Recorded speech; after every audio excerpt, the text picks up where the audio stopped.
Le plan de réponse d'urgence sécuritaire de l'aéroport international de Ouagadougou à l'épreuve ce matin. Une mise à l'épreuve à travers un exercice de simulation qui consistait à prendre en charge un avion en détresse avec à son bord plus de 300 passagers. Un exercice dans le cadre du renouvellement de la certification de l'aéroport réussi par la cellule de crise installée sur place. Détail de l'exercice de simulation avec Nomba Kouda et Draman Guéné. Pour cet exercice, tout se passe loin des caméras. Une cellule de crise est vite mobilisée. Motif, un avion supposé être frappé par la foudre fait un atterrissage d'urgence à l'aéroport international de Ouagadougou. L'appareil prend feu avec 371 passagers à bord. Le plan d'urgence de l'aéroport est ainsi éprouvé. La réponse est des plus efficaces.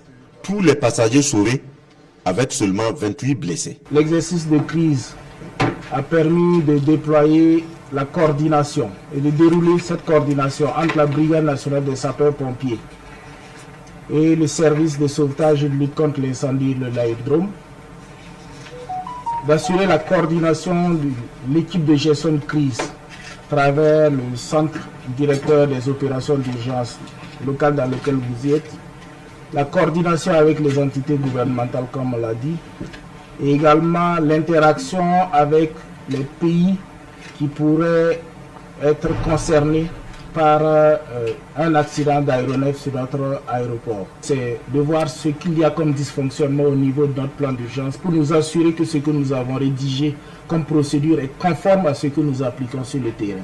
Depuis 2024, cet exercice est préparé dans le but de renouveler la certification de l'aéroport.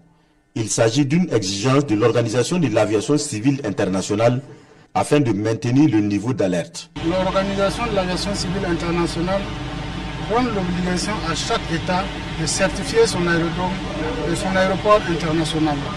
Donc c'est dans ce cadre-là qu'en 2020, l'aéroport de Ouagadougou a été certifié. Et en 2024 également, ils ont renouvelé le certificat. Mais au niveau des écarts, c'est qu'on a constaté que la mise en œuvre du plan des mesures d'urgence devait être éprouvée. Donc c'est pour cela que l'exercice a été organisé. Juste une simulation pour apprécier le niveau d'engagement des différents acteurs. Cellules d'urgence, sécurité incendie, périmètre de sécurité, préservation des preuves, coordination des opérations et du réseau de télécommunications, tous les compartiments ont bien répondu.